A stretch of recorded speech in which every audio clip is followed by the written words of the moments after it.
Oh, it says it's being recorded. Oh, heck yeah. I think we're all good. I'm not sure. We'll go for it. We'll try it. It'll be what it'll be. Well, Quinn, yeah, Yeah, we finally got to talk. yeah, heck yeah, man. Well, I just wanted you to know that it's from the very beginning when I first started watching your videos and Mhm. all of that and started like looking at the comment sections and stuff and on the road, I've been really fond of you this whole time, man, and I've been rooting for you. Interesting. Um, How long ago would you say that you encountered any of my stuff? several months. Yeah, several months. Uh, Okay. And are you yeah, are you a regular user of Reddit and stuff? it's funny. I would kind of get on and off of there. Like I would go on there and for a little bit and then get off. And but really, this last time I got on there, I got on there. I saw some of your stuff on there, and I wanted to message you and stuff. And so I kind of set up like I had kind of an account that was kind of active, but I wasn't using it, and so I Yeah. jumped back into it. Yeah. Okay. Okay. Just curious because I've had some of these encounters I've had with people who I've come to communicate over time, who have shown a greater curiosity in the things I'm writing and saying and whatnot. But it's just interesting to hear people's backstories as to how they encountered it or whatever, how they came across it in the first place. I find it curious. Um, Yeah. nice. Oh yeah. I'm So, sorry. Sorry, I don't mean to interrupt. I'm sorry. I have a little bit of ADD and stuff, and I interrupt people without oh, you're meaning okay. to. No, But that's all right. That's right. okay. Well, so on the topic of like I would be shocked if you and me weren't going through. I mean, maybe something slightly similar, but I'm pretty sure you and me are going through very similar things. I mean, I was pretty much the exact same. I mean, when I was a little kid, loved life, thought everything was amazing. And then there was like a point where I started being like, it seems like things are kind of hard actually. And so I started following that rabbit hole, and I'm like, okay, no, this whole life has been hard, and I just haven't even realized it. Mhm. I was just happy at one point, but it's like I mean, this whole life basically has been nothing but excruciating agony and anguish for me.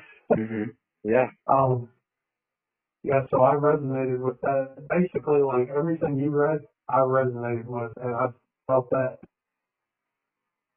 Interesting. Well, yeah, I'm curious to hear. I mean, I'm curious to hear more. I mean, actually, it's funny you just said it's almost like there was a prior time in which you just simply didn't have the awareness necessarily that things were already burdensome, troublesome, tiresome, worrisome. Whether it was in your youth or I'm not certain, but to that extent, for me, um, there was always I mean for a long time there was the illusion, so to speak, that I was pursuing the things I thought I wanted to pursue, that I was doing what my dream was, and that I had the potential to reach said dreams, um only to come to realize in the fruition of time, or in the culmination of time, that all of that was a a nice little story of personal sentiment that was never entirely true. Um, it gave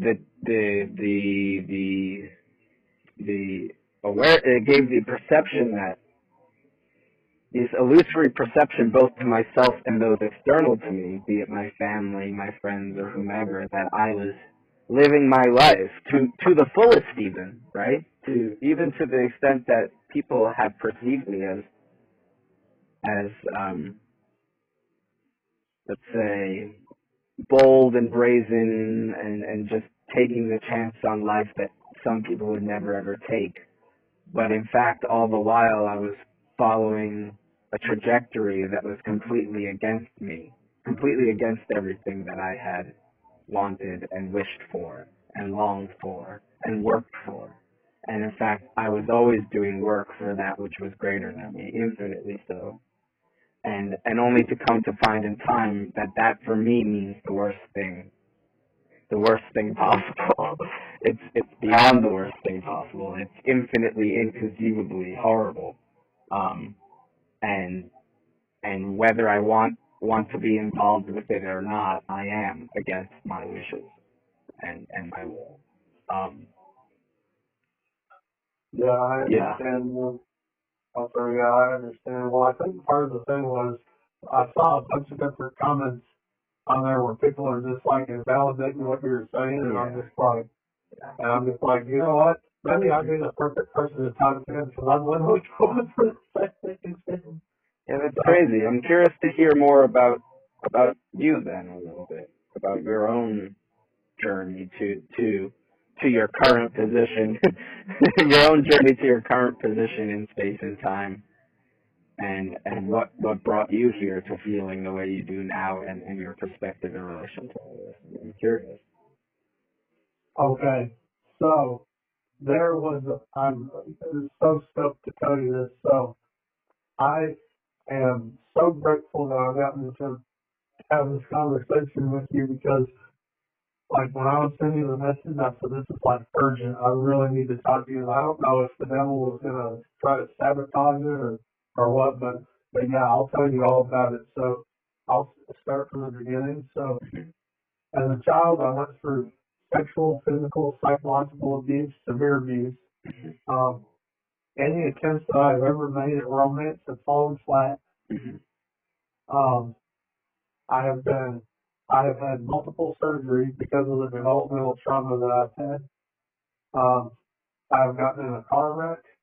I have been run off the road.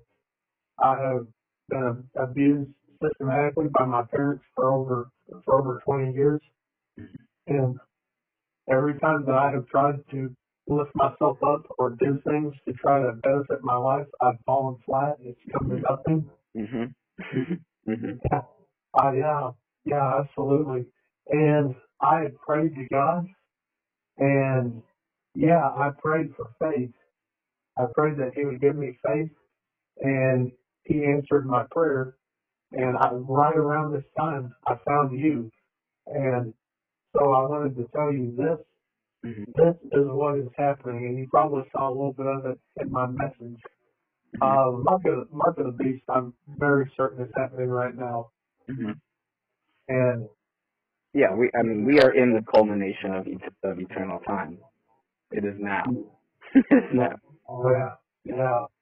Mhm. But there was something I wanted to tell you that is a pretty big deal. Is that since I have gone down this rabbit hole, because I have kind of a hyper focus, since I've gone down this rabbit hole of the mark of the beast, I have felt significant and extreme torment from the devil. He's been basically like coming down on me with everything he has, and so my plan is, because it says in Scripture, nobody will be able to buy or sell without receiving the mark.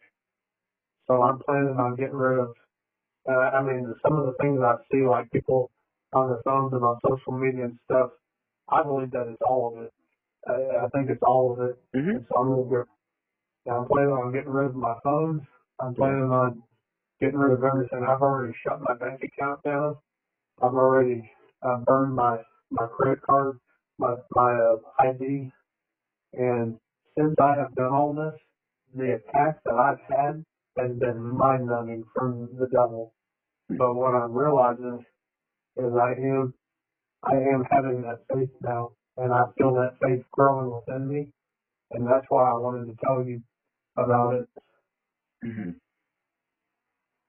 I'm telling you that because it seems to me like from what I've read that you're a person who's gone through significant trials and adversity, and it would seem like it would make you like kind of an easy target for the devil. Like he goes after the people who are. And the other Can thing you're can I ask you what if I may? Can I ask you what you think the devil is? Like, how would you? so Yeah. How would you describe it? Why? Like, why? why the inclination to use that word? A genuine question. Okay, so there are two different answers. One Mhm. is that there is kind of this void that is an absence of God, and because it says in Scripture, God is light, and there was no darkness in Him. Right. Now there was, and I don't know all the story behind it, but there was a massive, massive angel who rebelled against God and took a third of the angels with him, and he went to a place of a complete absence of God, also known as outer darkness. And so now he is trying to manipulate from that standpoint humankind. Him and his angels were cast down to earth, and so they've been setting up a lot of different things to try to fool humanity, deceive them. It says in Scripture that the devil is the one who deceives the whole world. So there is this void that is an utter absence of God, and then there are those who are cast into it or end up in it. And so, like in Scripture, it talks about like how like Satan. Or I'm sorry, my mind's jumping around a lot. That's all right.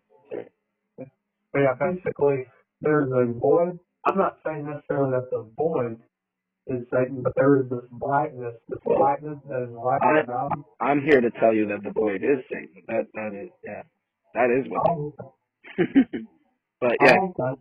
yeah. But keep going. I'm curious.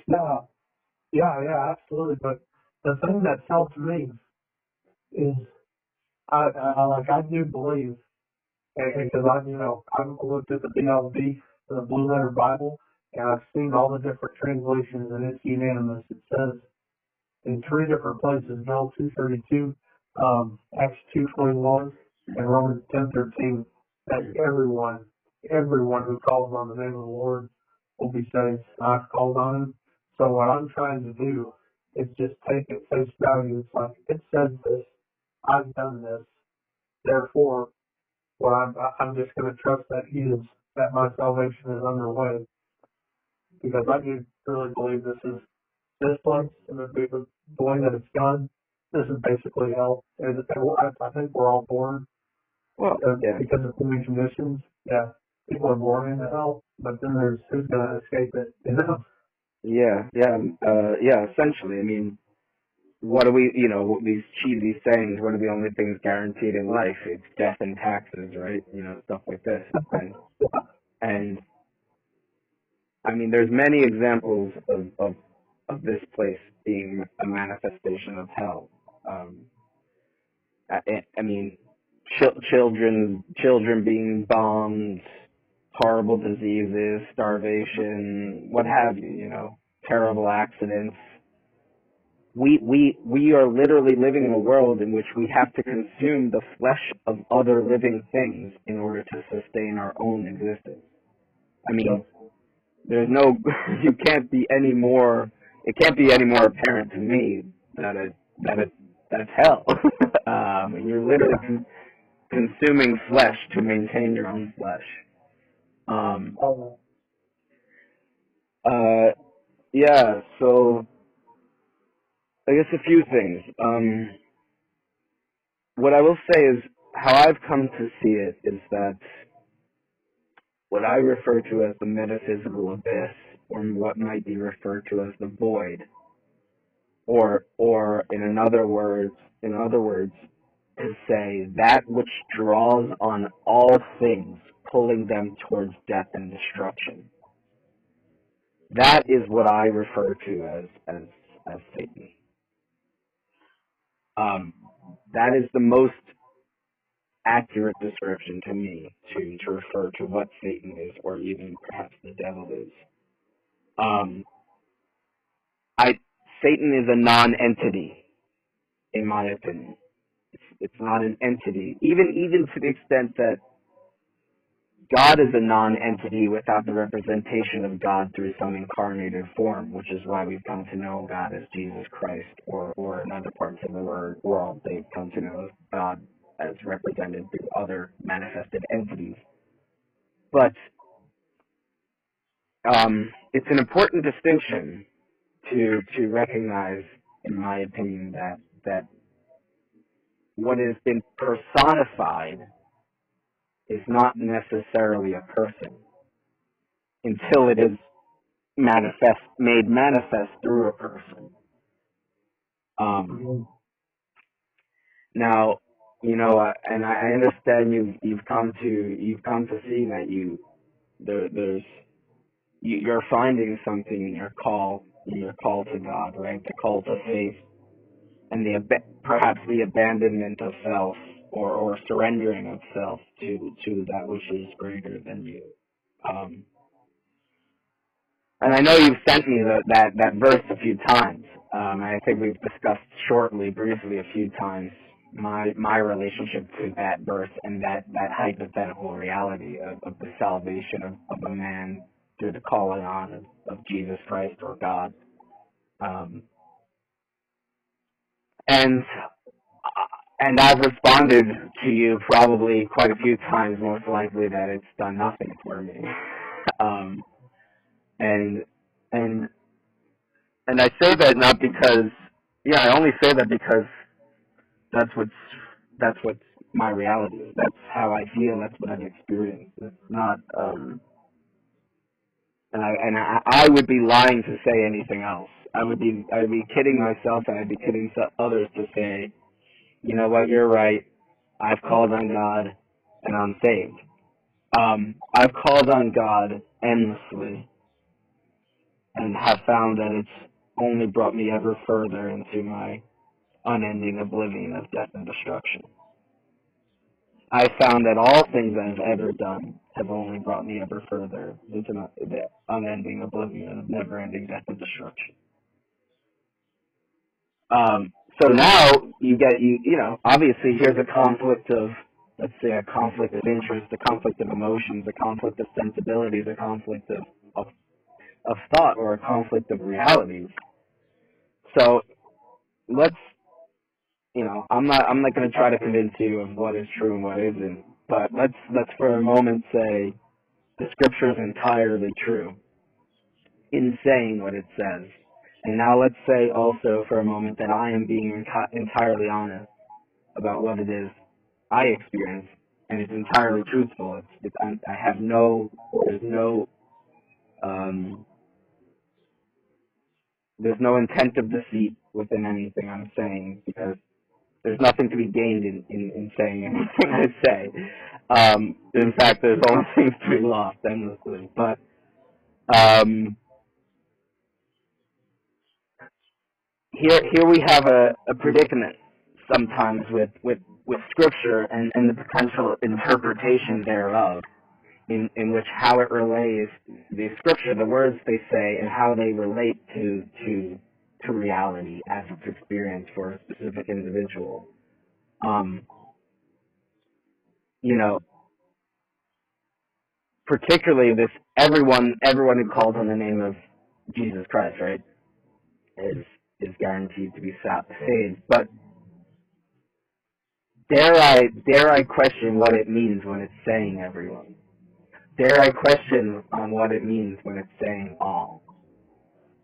Um, because we might come to find that the all to which it refers is a selective all. The everyone to whom it refers is a selective everyone.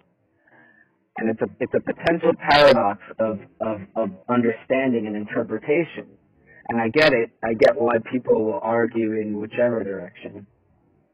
All I'm saying is that language is liquid, for one. It's always changing and fluid, and its meaning and significance is relative to the subject who's articulating it or perceiving it in a certain way. But also language evolves over time and becomes ambiguous. It's indirect, perhaps. It's uh, even though it might seem absolute and very explicitly clear to what it's referring, it remains indirect. Um, So, like so for many years, I went to, I grew up Catholic, sort of, kind of. I've been baptized, confirmed, all this kind of stuff. I even went to Catholic high school, that whole ordeal. But I've been deeply familiar with this stuff for a long time, but sort of secondarily, because my family wasn't necessarily deeply involved or practicing. But through my own journeys, I pursued this knowledge, so to speak, and understanding of the scripture on my own, because I've sought I've sought knowing since I can remember, since I'm a very little one. My my vision was to know, which stands in great irony of where I am now, feeling that I do know, and I am that which knows, but it's the worst thing possible for me. So I guess in a way I did get my initial dream. It just turned out to be against everything I ever wanted it to be.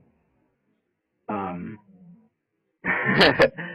um, so anyway, what I'll say is I'm very familiar with the scripture. I'm very familiar with the Bible. I'm very familiar with other religious texts as well. I'm quite versed in it. I spent ample amounts of time discussing these things with all sorts of people who claim to be or proclaim to be devout Christians or what have you, devout and devout. But the greatest consistency I see within all those people is that they're not certain. They're not certain. They live in lands of uncertainty, of unknown, of of of of a necessity of belief, of needing something to call true, even if and when they're uncertain of it being true. And and that to me is what belief inherently is. Belief is an uncertainty of truth, but subs, subscribing to it, or holding on to it as the potential of truth. And now perhaps faith is something is of the same nature, but taken to a level even beyond of how I would assume faith is just an abandonment, potential abandonment of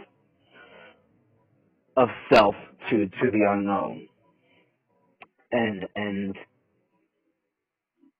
trusting it, going to the point of not just belief but trust in the abandonment of self to the unknown, to put the faith in that. And that's how I would think about faith in the context of God or whatever. But ultimately of the unknown and the ultimate. Um, yeah. So that's just to give you a little perspective, I guess, about how I'm approaching this and where I'm coming from when discussing these things. And Yeah, absolutely. And I think what I think's awesome with you is that you're you're actually trying to search out truth, and that's what I'm doing too. And I'm gonna agree with you that I've seen a lot of people who once someone brings something up that kind of threatens their inner database of what they think should and shouldn't be or is and isn't true. Yeah, they get their hackles go up, and you'll see people arguing with you. And oh yeah, because you'll see underneath that what they really are concerned with is their existential burden and the threat of their own existence. So what they're arguing for fundamentally is not truth most of the time. What they're arguing for fundamentally is the perpetuation of their own existence and anything that they cling on to make them feel as if that's going to be more of a likelihood. Um, so we're at some point there's the manifestation of war and conflict and war, whether it's simply through verbal disagreement or with physical altercation, but the manifestation of war is an inevitability within conflict, because all things are existential. All things pose a potential existential threat depending on the circumstance and the situation. So you have people who are arguing for the supposed pursuit of truth when when really they're arguing for what they need to believe to be true, because if they don't, it poses a threat to what they assume their reality and all of existence to be. Um, and so it becomes a very precarious line to walk, and a very precarious or difficult thing to venture into discussion with many people, because it's so fundamentally threatening to them as a being to even take a chance discussing some of these things sometimes. And that's true for people of all walks of life and all supposed faiths and belief systems, be them theistic, non-theistic, atheistic. Um, all people are fundamentally the same underneath all those supposed philosophies. They're trying to live, and they'll kill someone else if it means them living. Yeah, yeah, Yeah, I see what you mean. And that, I mean, you made a lot of really great points there. And I mean, that shows that in some circumstances, while people may claim a faith, certain things that they do will show a true lack thereof, even if they claim it yes. to be. Yeah. So yeah, I agree with you 100%. But I did want to say though, I mean, do you think there's anything, because I'm on this search for truth, I mean, here with you, and I mean, Yeah, I want to be as objective as possible, yeah, and I appreciate that. I do. Genuinely. I do. Yeah, absolutely, man. And I appreciate that you're doing that too. I mean, I know we're both in kind of an unpleasant circumstance, but Yeah. um, but yeah, no, man, I was saying, what do you think though about this idea that I'm having though of getting rid of everything? Because that's where I'm worried about. Where I was talking about all the mark of the beast stuff. Like I've been talking to Do you? people. Oh, Uh, go ahead. no, I was gonna ask you. Are you personally close with anyone in your life? Do you have anyone who depends upon you? Or do you depend upon anyone in that sort of way? Do you feel? Well, Or well, I'm so sorry. I'm kind of dependent on my parents right now. I have a dog that's dependent on me. yeah. How old are you, if you don't mind me asking? Just out of curiosity. Yeah, I'm 26. Okay. I'm 30. I'm 34. But yeah. Oh, cool. Yeah. Well, heck yeah. But yeah, yeah, absolutely. Well, something I wanted to tell you. This is one of the reasons I'm worried that all this stuff with the mark of the beast is happening. Is I've heard multiple people, and it's happened to me too, talk about getting TBIs as little kids, and how it's in the like with me it was the frontal lobe, and frontal lobe affects everything, like your regulation, impulse control, all kinds of different stuff. And so, and then I was looking into like how it says that a person gets the mark on their right hand or on their forehead that they can't buy or sell without it. And so I mean, I see people using money, credit cards. They now they got their phones, they're tapping, and so it's like that's one of the reasons. Like, so I'm really curious. Your thoughts though is like, am I headed in the right direction by getting rid of all this and like closing the whole stuff? Well, I mean, there's a couple ways to look at it. I mean, yes, the system is going to demand more and more and more out of every single person that's involved within the system, and especially those on the lower echelon, obviously, because that's just how it works. I mean, I know people don't like this, but from my from my perspective, the entire universe is made manifest hierarchically. So there are those who have and those who don't have, and that includes all dimensionalities of experience, be it physical, metaphysical, spiritual, psychological, emotional, Um, and and actually, ironically, the least significant financial is fiscal, financial, economic material. The material is like a manifestation of the prior, if I may. It's like it's a representation, but it's also can be very illusory.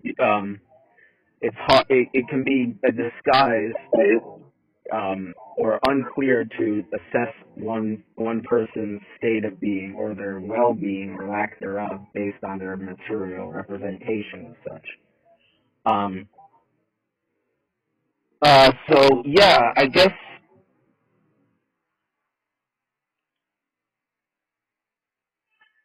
it's dangerous. What I'll tell you is it's going to be dangerous. Yeah. If you're ready to, because the world will not like what you're doing. A lot of people will not like what you're doing. A lot of people will not like that you're ready to abandon the systemic architecture of the world and of what the world demands of you, be it in terms of identifying yourself or being involved with the monetary system in a certain way. Um, and people, because you doing that is again, as you might already know and be aware of, is a potential threat to them and their existence and how they assume they should live their lives, which is why they overlay onto you, very often people do, project or overlay onto others how they should live their lives and telling people this is what you should do or shouldn't do, so on and so forth, blah, blah, blah, blah, because very often, more often than not, that person within themselves is not entirely secure about what they're doing and what they should or shouldn't do. So, what easier way to tell another, than to tell another person what they should or shouldn't do, um, because it allows them to involve themselves within some games of potential self validation and what have you, and also and also the putting of others underneath their feet, because that's what the hierarchy demands. That's what the systemic perpetuation of institutions and economy demands, that there are those on the bottom who do the work for those on top, and there are those on the bottom who go unnoticed, who go unrecognized, who go are made, are disregarded, dehumanized, so on and so forth, so that the riches may have their riches. I mean, I say this, sometimes put it in a simple way. The rich get rich on the work of the poor, and the living live, walking on the heads of the dead.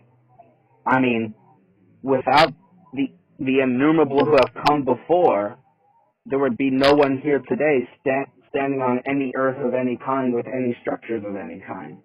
And perhaps, depending on your perspective, that's a good thing and that's a bad thing. But the point is, it's a hierarchical manifestation of experience, and all things necessitate all other things. and this is the little bit of the predicament with the hopeful egalitarian or utopian perspective that is a nice thought. It's a nice thought to imagine that everyone is in love and the world is at peace, and and and everyone has genuine equal opportunity and life and love and even the pursuit of happiness, as the American dream is supposedly founded upon. But what I will say is, I think that's a lie. I mean, it's just a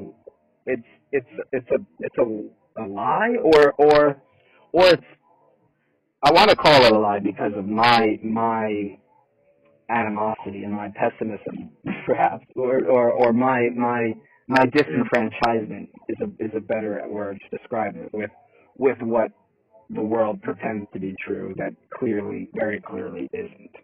And that's what I'm more getting at. There are some things that people hold to be true that very clearly are not.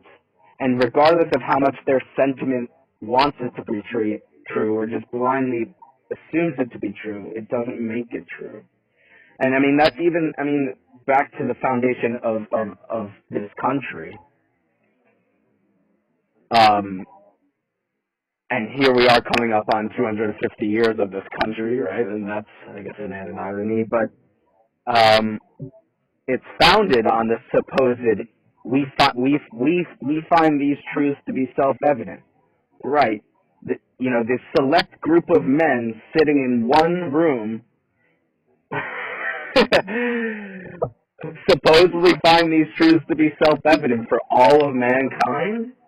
Okay, that's all poetic, waxing poetic, and that's a nice sentiment to overlay, but it's not true. It's not true. They're not true. Men are not created equal. They're not. I wish they were. Guess what? They're not.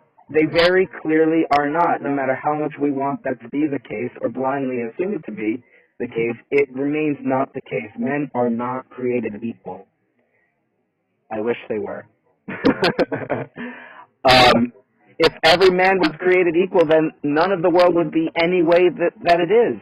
In fact, subjectivity, the fact that each one is distinct unto themselves in regards to opportunity, capacity, and experience, is what makes each one unique entirely to begin with, and vice versa.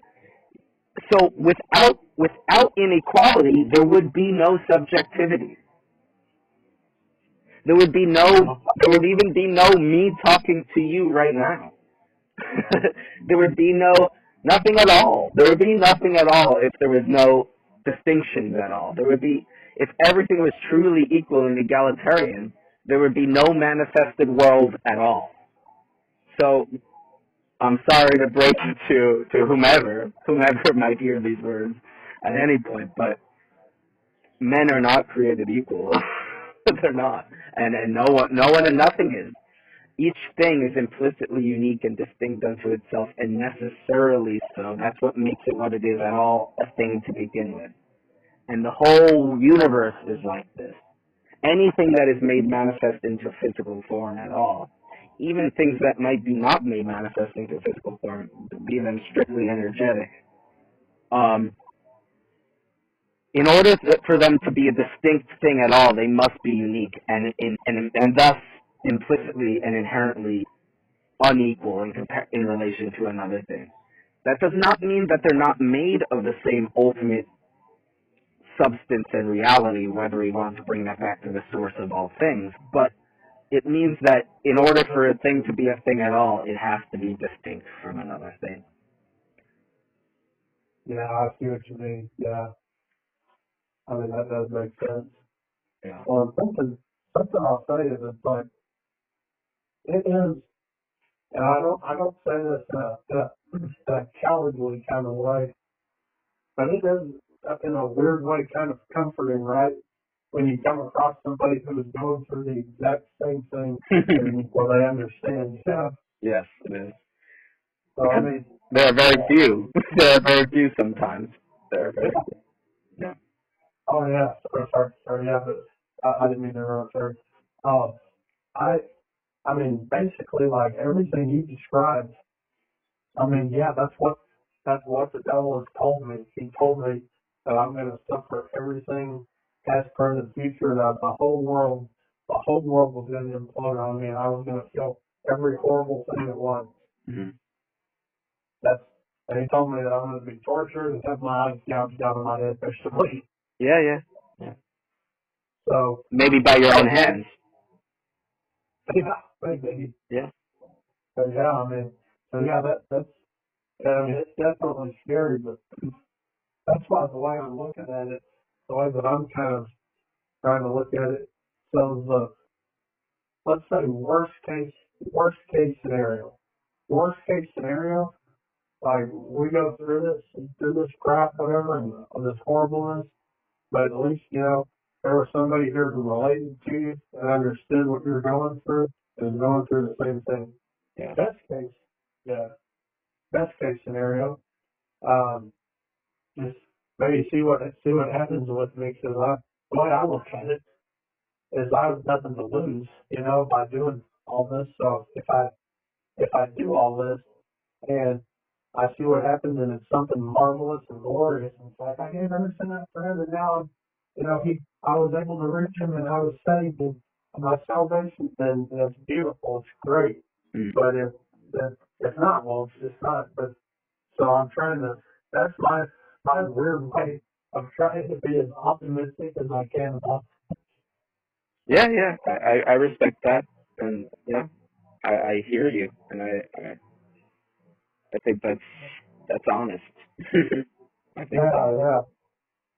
Man, I appreciate it. But yeah, that's one of the reasons I was so urgent to talk to you. I really wanted to talk to you because I think, man, if there's even the littlest shred of possible hope, then I would like to, impart what I know to you to give you access to that. Not that I'm good to know myself. I'm just hoping that that's why I wanted to share that, just so you, like, 'cause you know a lot. I can tell you're a smart dude, and so I just, with all you know, what I'm trying to do is give you even more information that I've gotten.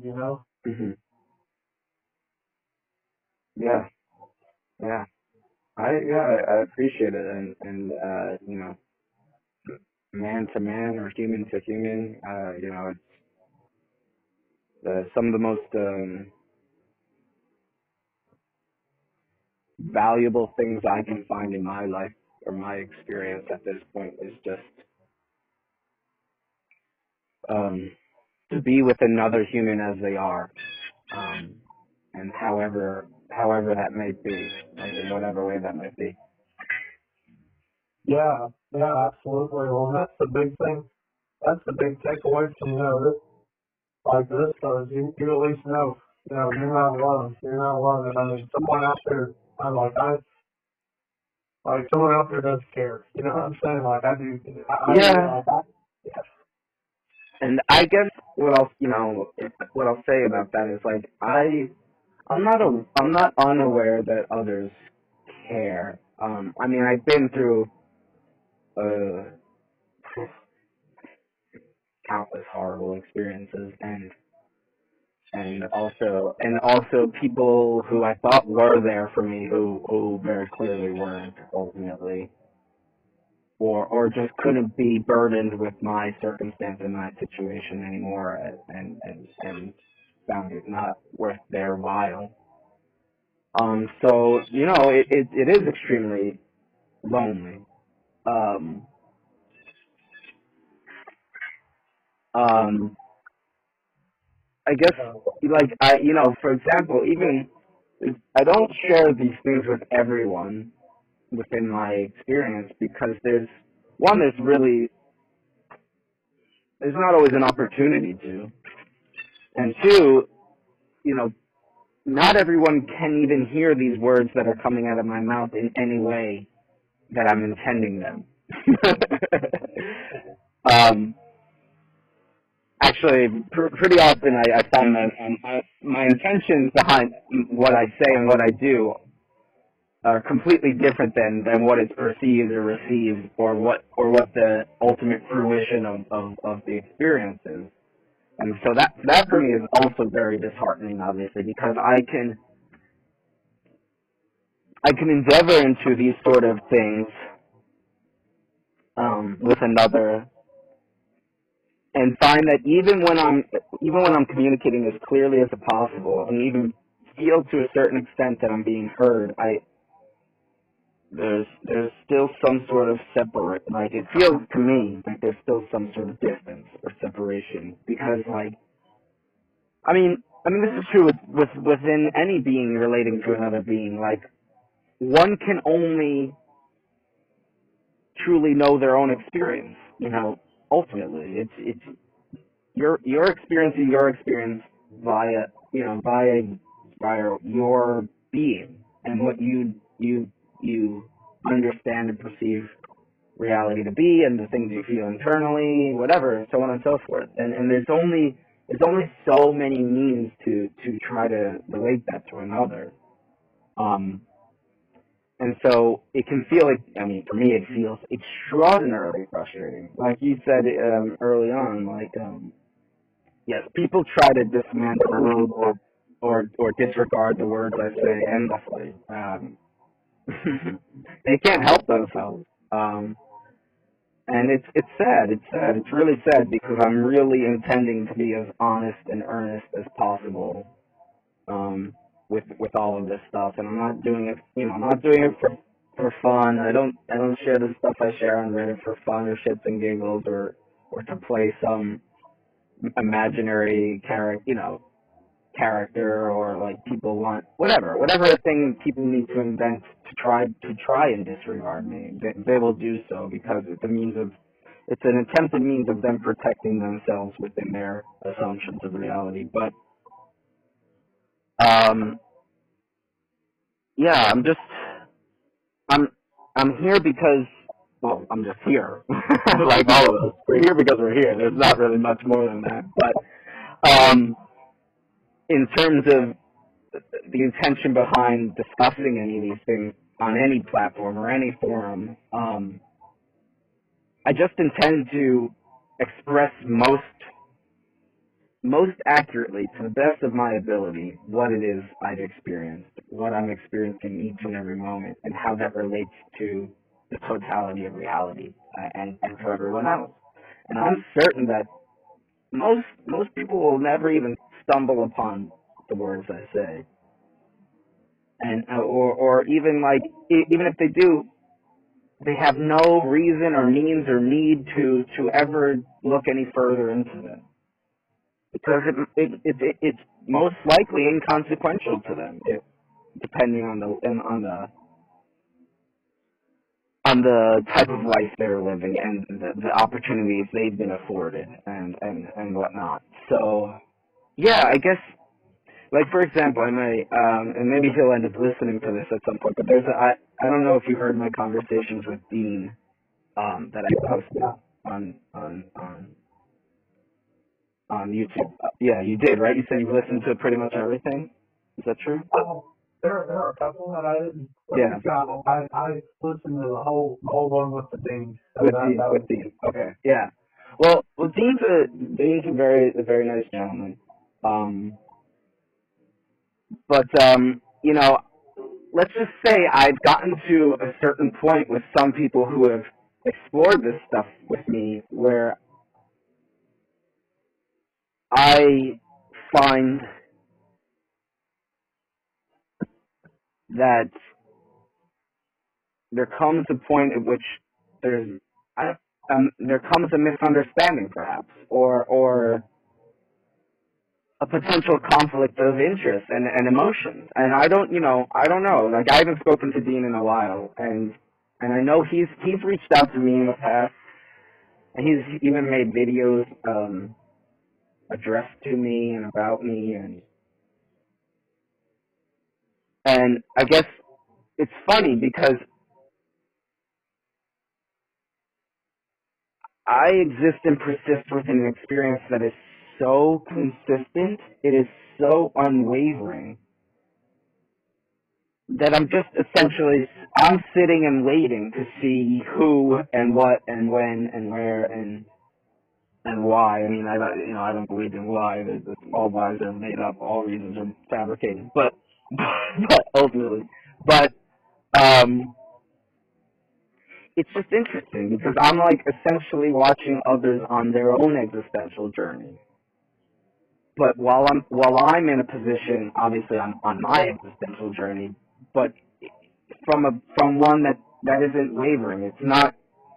That doesn't mean I don't feel different things. What I mean is, like, underneath everything, my trajectory is perfectly consistent. It doesn't go on a roller coaster of highs and lows anymore. That's not, again. That doesn't mean like my body doesn't experience different things in my mind. But underneath all those things, it is fundamentally unwavering. It is following a perfect trajectory. Like, not even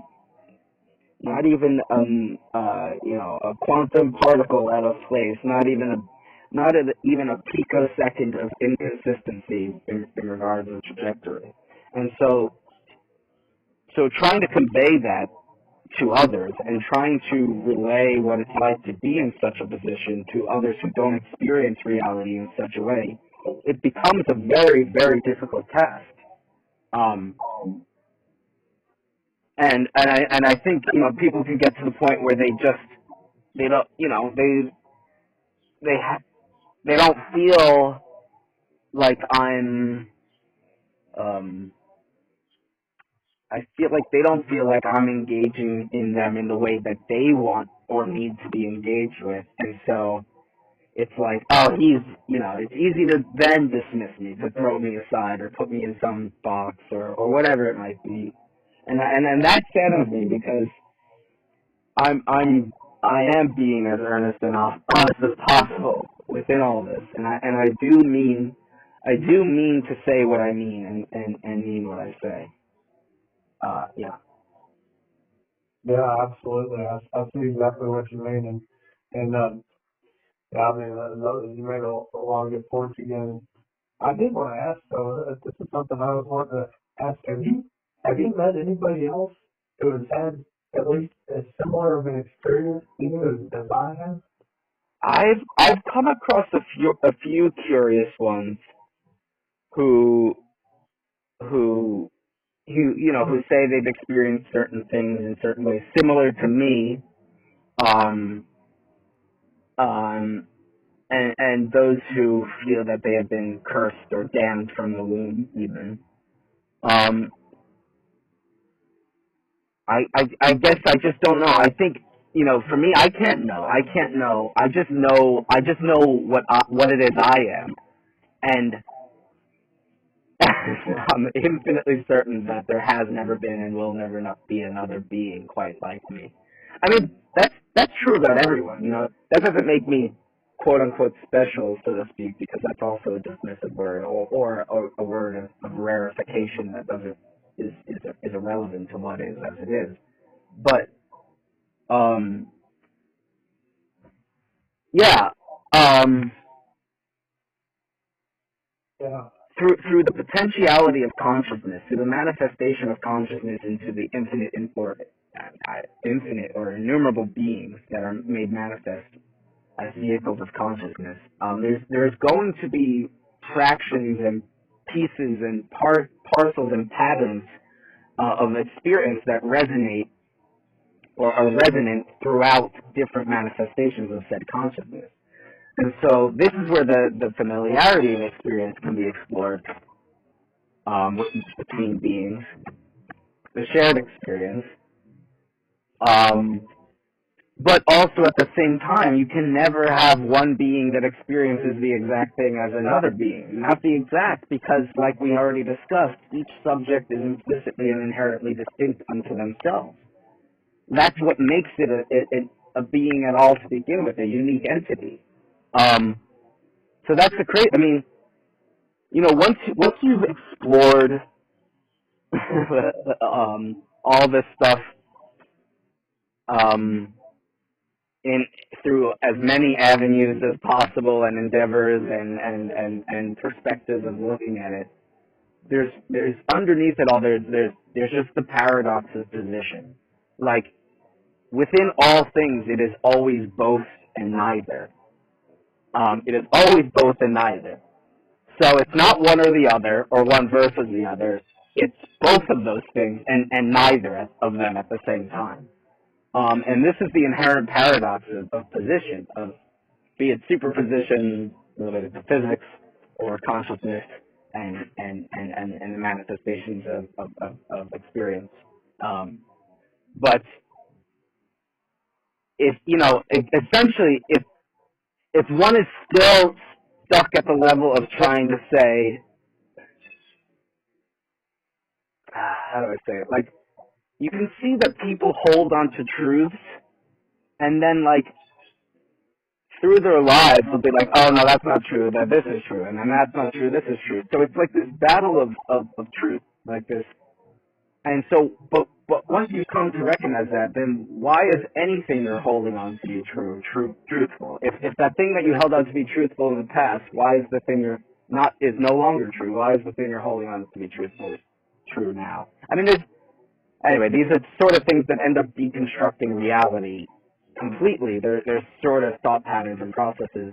and the paradox of position that becomes intangible and indescribable in any ultimate sense, because in fact it's just it's an endless process. There's You are what you are in this moment because the same as all other things and all other beings. And anytime you try to retroactively or work backwards to try to assume something about something from said position now and so on and so forth, there will always be a projection or hallucinate, a grasping at something tangible to hold on to call, real, actual, and true. But if you get to the point of, which is essentially what I feel and what I've felt for a long time, is while the body, the mind, and the being is doing things, there is like simultaneously an inherent observer, that which is just watching the whole experience.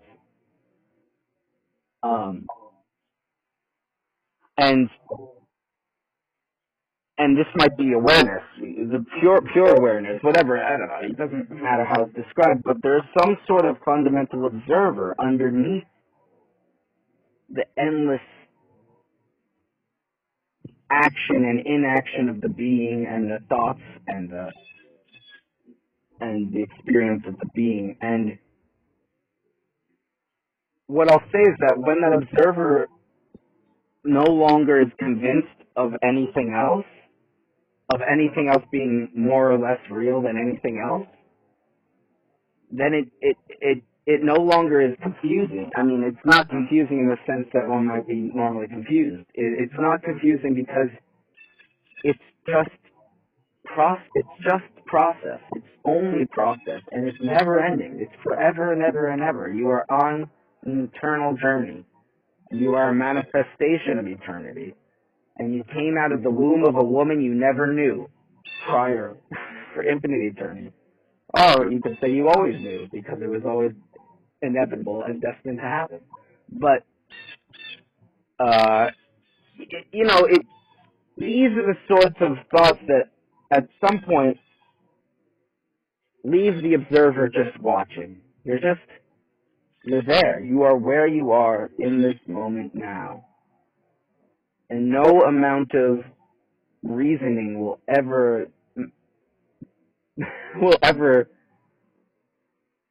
change that or make it any more clear. The only thing that makes that clear is the simple recognition and observation of such. Now, from there, you can say, well, what is it? With this sort of detachment, so to speak, you can maybe then inquire, what is it then? What am I? What am I in relation to others? What am I in relation to the whole, the entirety of it?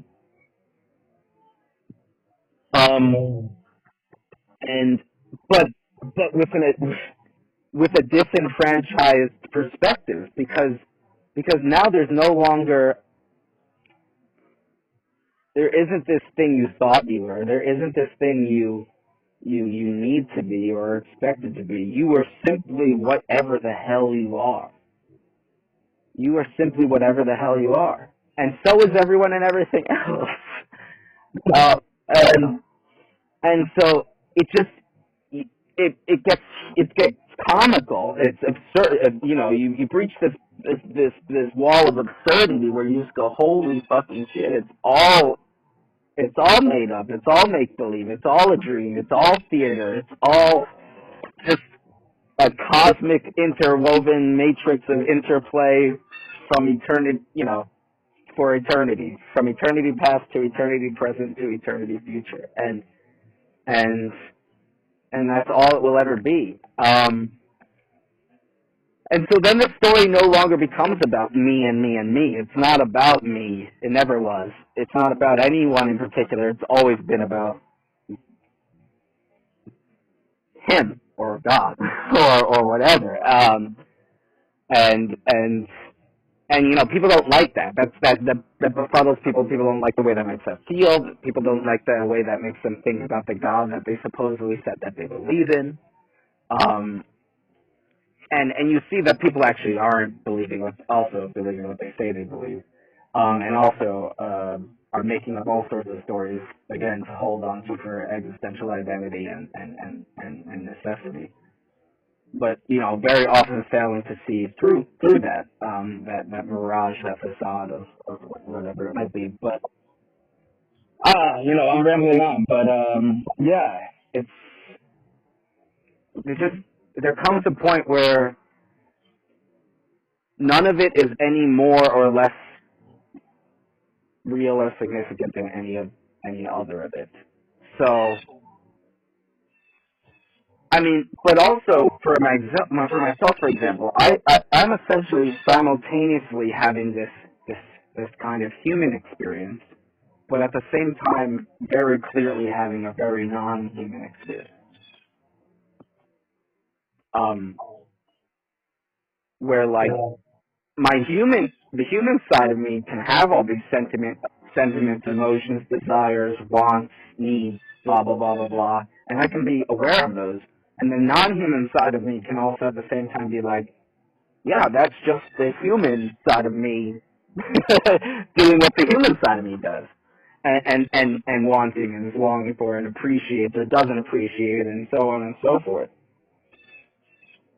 And the human side of me is crying. I mean, I mean, literally crying often. But it's crying internally. I am deeply needing and wanting and longing for things that I don't feel I will ever have. Um, And and you're not. that's an endlessly desperate place to be. It's an endlessly desperate place to be. Yeah. Oh, sorry. I mean, yeah. I mean, I understand. Well, I want you to know you're not alone in that, brother. I mean, I understand where you're at, and I'm really sorry that you're going through that. I also have. I have spent a lot of time just kind of weeping and sobbing on the inside and some on the outside. Yeah. And and yet I mean, I understand, like with me, I've always wanted to have like a girlfriend, but I'm not, I mean, I'm not considered attractive really to women. Like I'm overweight, I've got autistic traits and ADD traits, and so my way of thinking and looking at the world is vastly different from the average person, which is funny because I feel like you kind of speak my language a little bit, but, but I understand that there are some things that it's like this. I feel like there are some things that every human needs in order to be whole or to even that they need on a primal level, on a basic level that I just haven't had. I've been like the bad of them, you know. Yeah. Yeah. So Absolutely understand. yeah, and I mean, and another thing is like with yeah, tell me if this is happening with you, where with in my life stuff will even start to seem like it's okay. Like, okay, it looks like it's going, and then boom, and then there's something else crazy happening. And it's like the pattern I picked up was, okay, there is no, like, as soon as something starts to look peaceful, that's when something's about to happen. And that's where I've gotten better about dealing with, because I know as soon as something starts to feel peaceful, that I can predict something's about to happen.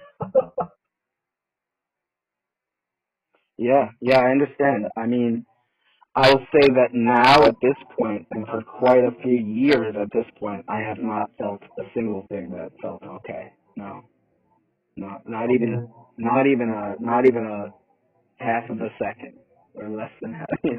No, Oh, man. it's been a really long time since I've even felt the most minute illusion of that. Let's say. There was a time in my life where I did, yeah, I would, because there was many things I pursued, and like I said, I thought I was pursuing something for me, something genuinely for me. I did. I was mistaken. I'm, I'm pretty certain, but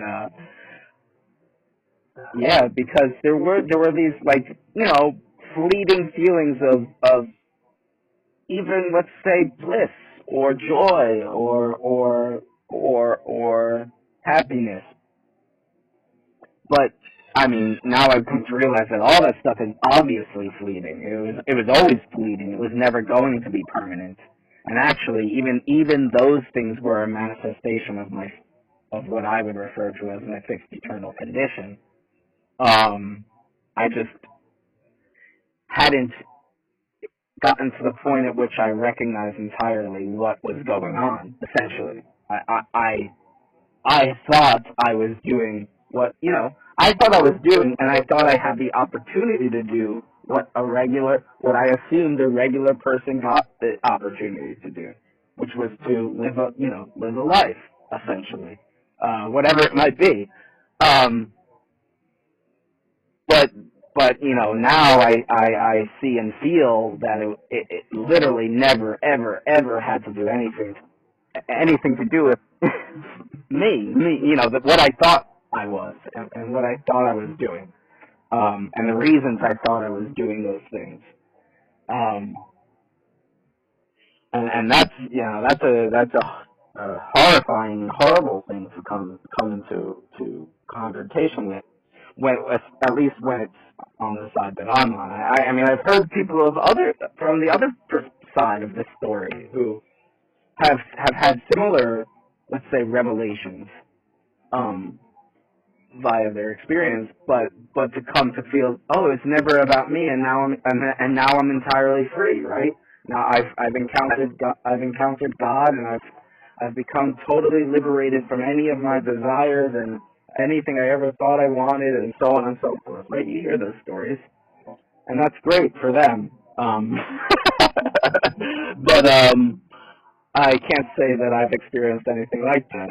I've experienced being knelt at the feet of Jesus Christ himself, begging for a single opportunity at life, love, and redemption, only to find that with each passing second, I was crushed ever further by the metaphysical totality of reality, and will be so for infinite eternities. Um, so, yeah. Um, And people are like, what was it like to meet Jesus Christ? What did he say? No, he didn't say anything. There's nothing to be said. It's already finished. It's already said. It's already done. The he Jesus stood there as Jesus would in absolute radiance and glory, and I groveled. I begged for a single chance. And he was there as he was, and guess what? I am here as I am. And our natures are inherently what they are. Same for all other things and all other beings. Each one's nature. We are manifestations of nature. We are manifestations of an eternal of the eternal reality. So there is nothing that isn't a manifestation of the eternal reality. And this silly little human can think, oh, well, but if you do this and that, and if I'm a good boy, then I'll do, okay, yeah, that's nice. Those are nice little stories for cute little ones. But, I'm sorry, no. you're, and most people don't come to confront these horrible truths until the inevitability of guess what, their own death, their own demise, because that's the only thing blunt enough or bold enough for them within their experience that ever showed them that it was never about them. It wasn't until their literal, the evisceration of their flesh or decomposition of their own flesh that they came to realize it was never about them. Yeah, these are not nice, gentle things to talk about with people. These are not things that a lot of people want to talk about. And I get it. But there is an inherent starkness to reality. I mean, like, just think about it. You are a speck of dust on a floating rock in an infinite eternal sea. that came to be as you are, and that's it.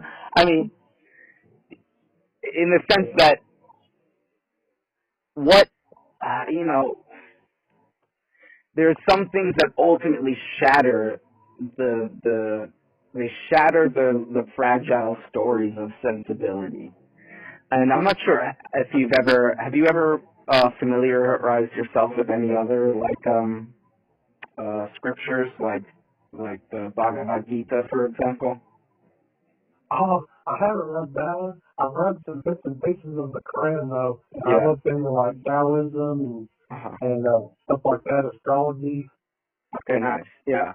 Well, okay, so I'll just share, for example, from the Bhagavad Gita. Like, I find, um, if you're ever curious, the Bhagavad Gita offers a lot of perspective and insight from a different context and flavor than, say, the Bible would. But in a way, it's sort of like, it's not, if you have a certain frame of reference, it's not a negation of, it's a complementary to. They're all speaking on the same ultimate truth, is what I mean to say.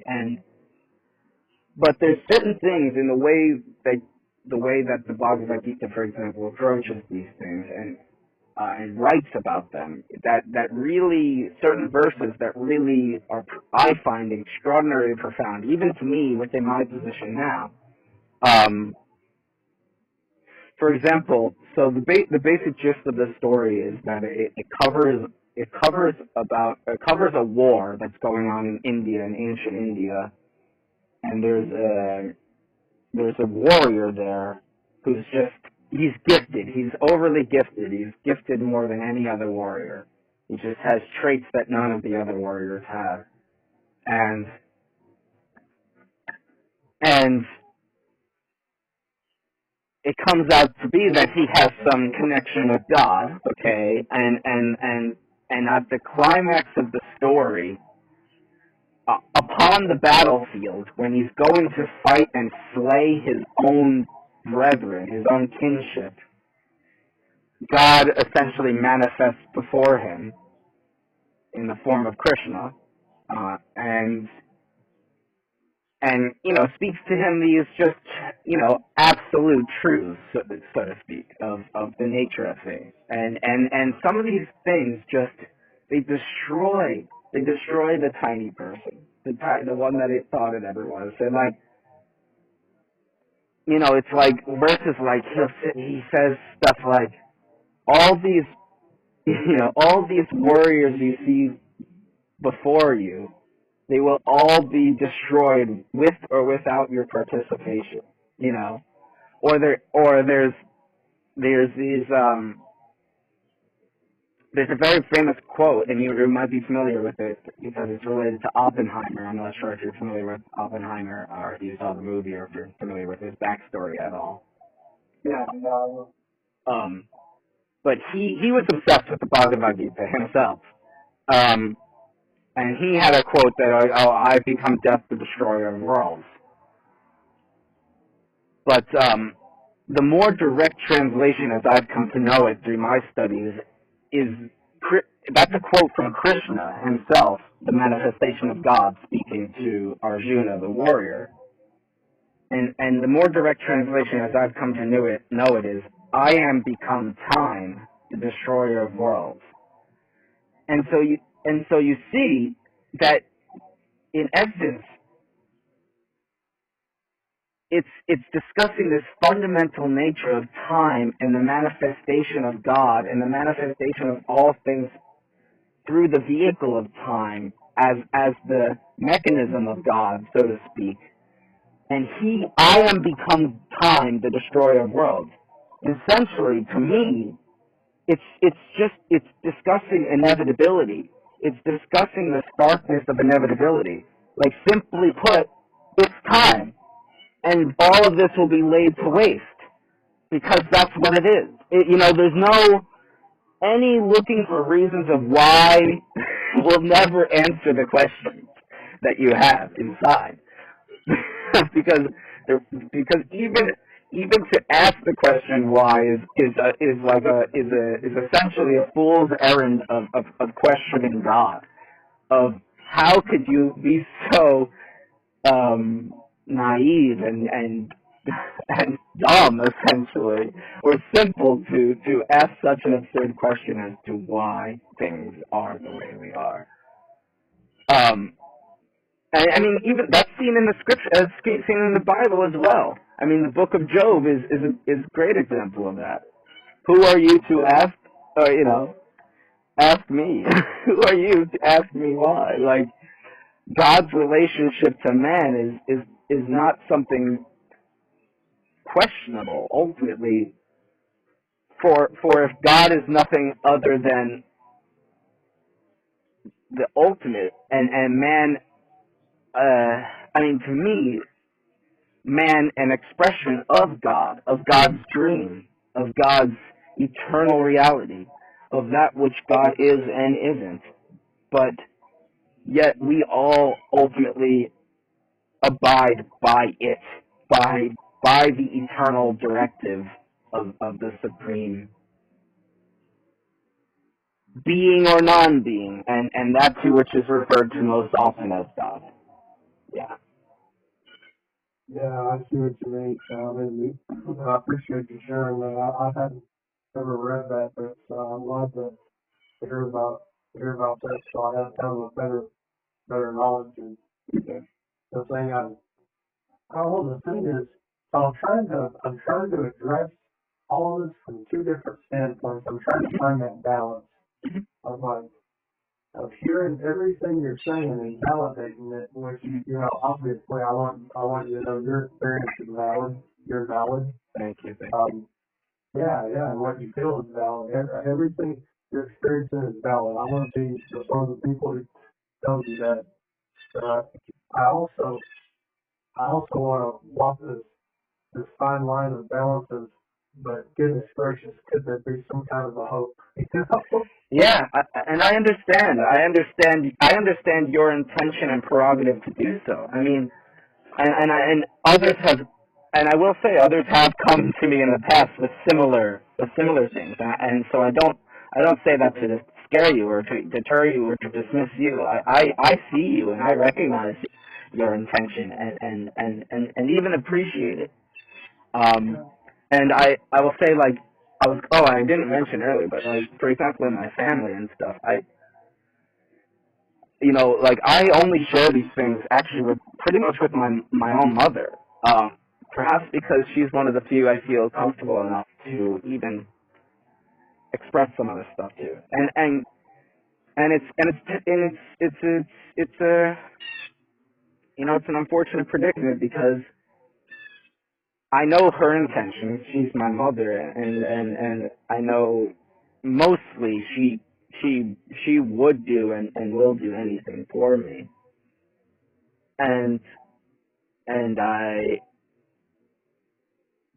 but I respect her enough to not lie to her. I don't want to sugarcoat this stuff. I'm not here to like paint it like a pretty picture that it's not. Um, Yeah.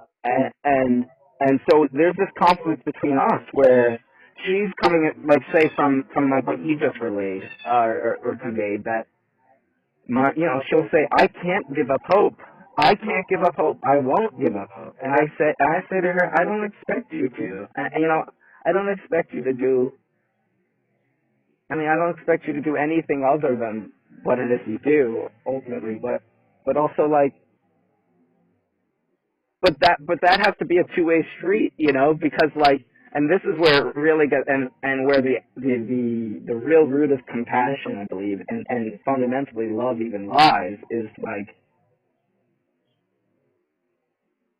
despite the horrors and the recognition of another one as they are in a potentially horrible state, can we still share in something as beings? Can we still see one another as they are, and love each other despite all that, or something like that? Um, and so Yeah. yeah, I guess I was just gonna say, like, I hope you don't, whatever comes of this or doesn't, or if we keep talking on these things in the future or what have you, I want you to know I'm never, my intention is also to never dismiss you and your reality, because that is the very thing that I despise the most, is people doing everything they can to disregard it, or dismiss me within my reality and my experience. So yeah. Yeah, yeah, absolutely. And I appreciate I appreciate your honesty and everything. And yeah, no, I would absolutely love to keep talking to you and keep having these conversations. And that's why I'm trying to. And I definitely feel like I kind of see you and we're. I see you as you are, and I know that. I mean, I feel like some of that just comes from that we have had some similar experiences, and I think some of it is just that I feel like you do really like you, you talk in a way that I understand. There's a lot of people I don't. So, That's nice to hear, because I hear the opposite a lot. You talking to I don't understand. So yeah, it's nice to hear. lots of things because I can tell. I mean, you're an intelligent person. I can tell you gather a lot of data and you apply a lot of stuff to memory, which is and then you like to talk about the different things that you've learned, and I think that's what I like to do. I like to do that, and so I think it would surprise me if we didn't have somewhat similar personalities. You know what I mean? Yeah. So I mean, I think, yeah, I mean that is the tough thing. Like, if it is, so this is what I would say. If it is hopeless, then and like this is, I mean, for both of us, like with my situation, then it's like. I will, I'll do my best to accept it, and just try to learn as much as I can in the process. Mhm. But I also want to hold on to a little bit. I want to do my best to hold on to a little bit of hope. And the way that I found it was, okay, maybe I can't, you know, I can't trust anything else except God's word and stuff. And so that was where I took, and maybe this is a bad thing, I don't know. I'd taken scripture to benefit me as much as I can. Like an example is Romans 7, where Paul says, he talks about the sin nature, and he says, the good that I love to do, I don't do. Yes. The evil that Yes. the evil that I don't want to do, that's what I do. So whenever I'm trying to do what's right, and I can't, or I'm actually tormenting the other person by trying to help, I remind myself of that. It's like, I'm trying to do good, but I cannot seem to. And And so it's like, I'm doing exactly what I want. That's a very powerful verse. Yeah. Fine. It's also, I mean, because also I feel that kind of verse is very much in line with also what I'm trying to convey quite often, is that, like, nature is as nature does, and and despite our best wishes or our best intentions, that doesn't mean we're doing or even capable of doing what we think or what we want. Um, at least that's how I perceive that and read that. And I think there's a lot of, especially in a lot of modern mainstream Christianity, there's a lot of bullshit rhetoric, for lack of a better way to put it, about free will and all this stuff about, oh, it's up to you to choose God, and so then, okay, yes, it is, but you will only do so if you have the capacity. And don't fool yourself to think, because there's also an irony in all that. There's an irony in all these people who are preaching that kind of rhetoric, because those same people are the same people who get wrapped in all sorts of these delusions of them being supposedly good people when they're really, really not. Yeah. when they're really, really not. And they will never, and very rarely will they admit that they're not, because their whole worldview is based around this idea that they're choosing to do good, and they're choosing to do the right path, and they're choosing, and everyone can do so, and in fact, everyone can do so, and we're doing it the best, and we're the right ones, and we're the righteous ones, and we're the right sect, and we're the right conveyors and articulators and interpreters of the Bible, and blah blah blah blah blah, and because of all that, and ironically, they've come against themselves with lack of an awareness of doing so, because there isn't an honesty there, and there isn't a humility, and there isn't what they say there is in regards to all that other rhetoric, because actually all that other rhetoric has just been weaponized. It's a weapon in a defense that they're using to shield the world, shield themselves, and fight off those that they don't want to associate with, and shield themselves, so on and so forth. It's weaponized rhetorical modality of approach, and all the while they're completely unaware of themselves and innumerable others, countless others.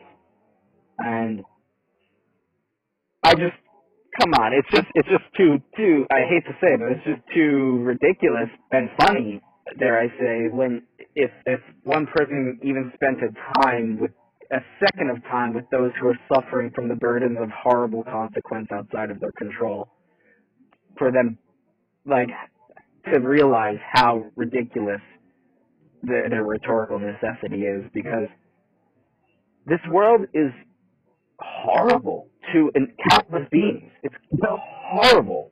I mean, horrors beyond indescribable horrors. And you want to tell me this is about freedom? No, it was never about freedom. Freedom is the potential upon complete liberation from all of this. This whole thing was never about being free. And it never will be. We're not free. We're not free at all. We're bound by the nature of our being. And we're bound to do what our nature demands us to do. I mean, that's so bringing it back to that verse, to me, who is Paul, right? It's Paul who wrote Romans.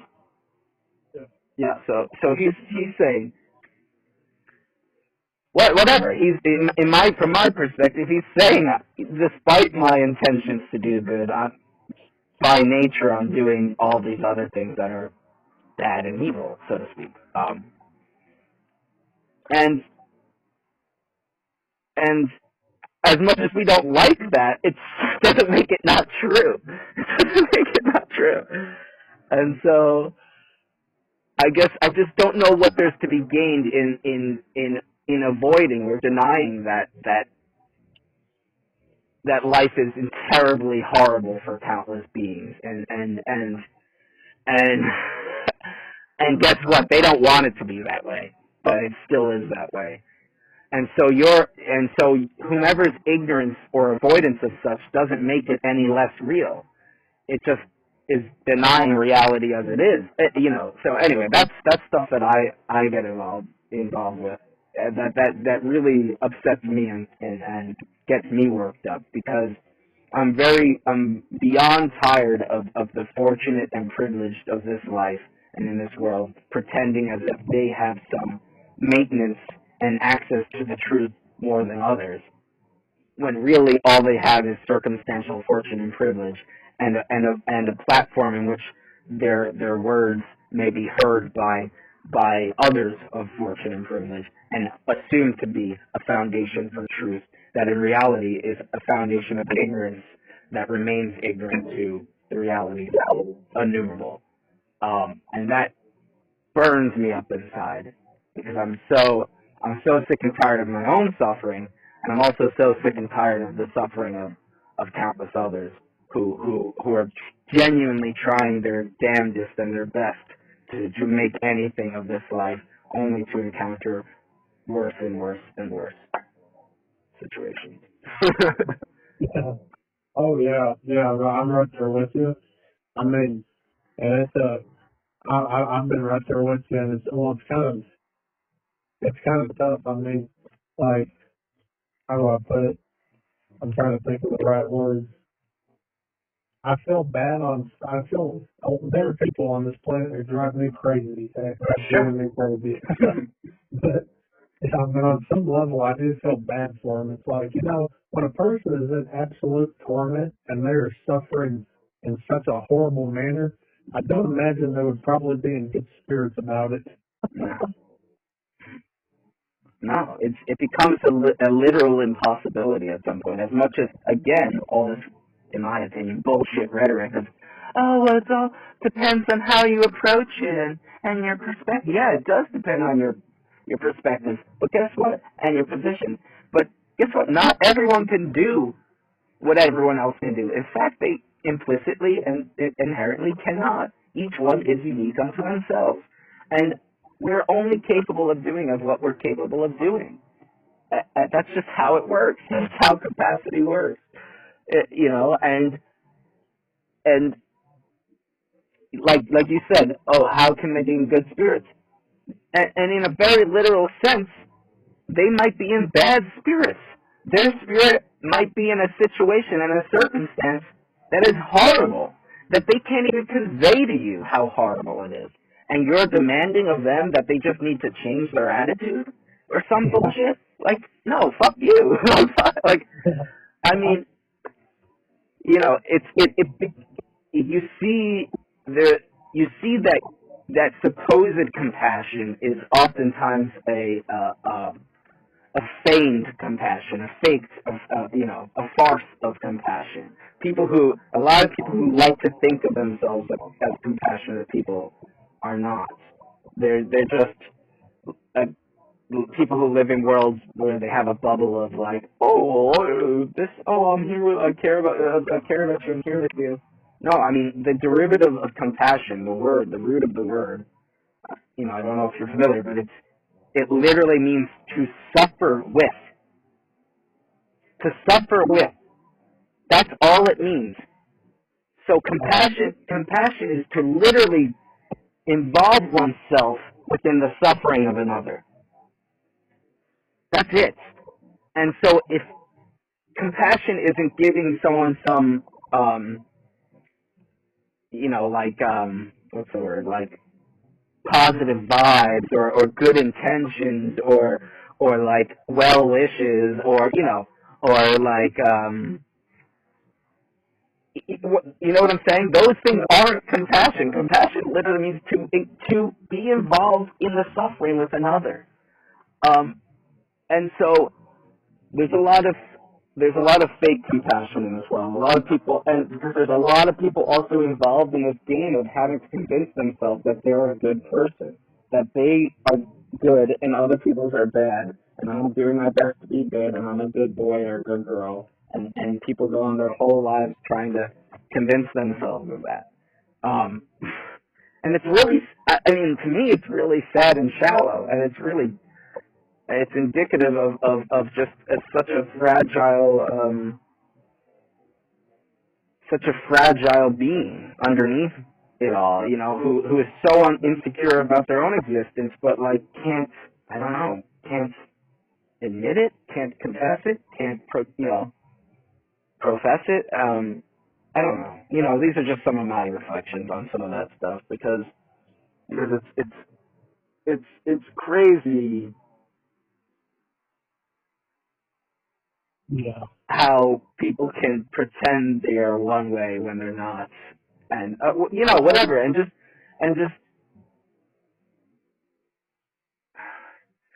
we live in a world of lies. I mean, it's a world of lies. It's part of because it's a world of obscurity. It is a world of uncertainty for most, in a world of obscurity, in a world of this or that, the other thing, or this is more true than that, or this is more real than that, and this is more good than that, and blah blah blah blah blah, and but it is all about perspective because whatever, from the perspective of certain Nazis in Germany, they were doing the right and righteous thing. They were doing God's work even. um, so the point is these that sort of rhetoric is very easily weaponized, and people subscribe to it time and time and time again. It's happening in our country right now, on whatever side of the political agenda or socio-political agenda, and but it happens even within the philosophical communities. These communities I'm involved with discussing this stuff. Um, I just see time and time again. Basically, people are attempting to appeal to that which sounds nice, that which seems nice, that which makes them seem like they're considerate, thoughtful beings, that which appeals to the ears and eyes of the supposed majority. But ironically, all of that stuff, all of that behavior is the very foundation and root of authoritarianism, of assumed righteousness, of that which, as long as you have a collective of people who's saying it's right, that means it's right and true.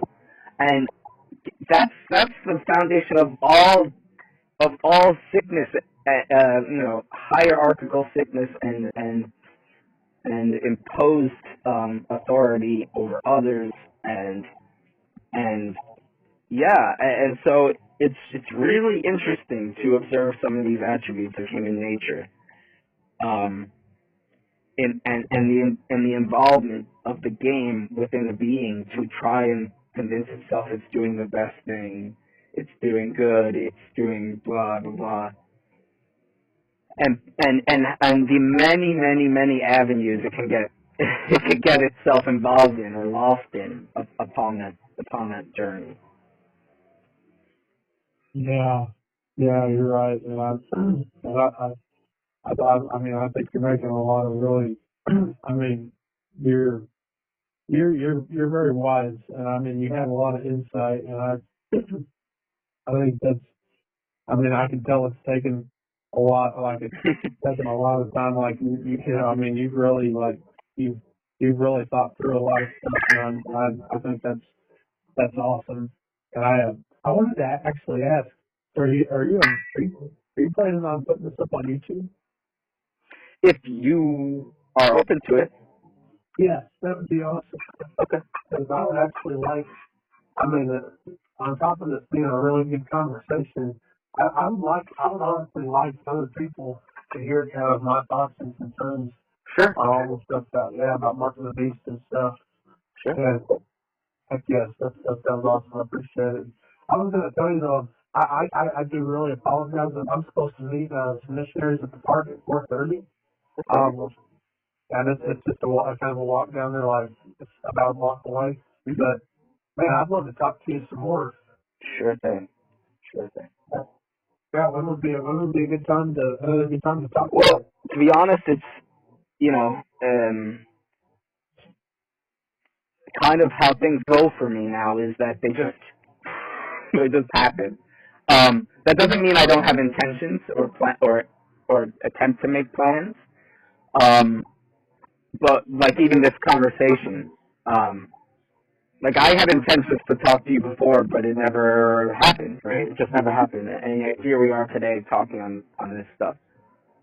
So what I'll say is, just be in communication with me, and we'll talk again. Is that reasonable? Yeah, that sounds awesome. I've absolutely loved talking to you, man, and I want you to know I'm rooting for you, man. I'm rooting for you, and you're not alone, man. And so yeah, I would definitely love to talk to you again. But yeah, I'll be in communication. I'll let you know. I'll message you later on. All right, great. I'm gonna stop the recording. Just let's see if this works.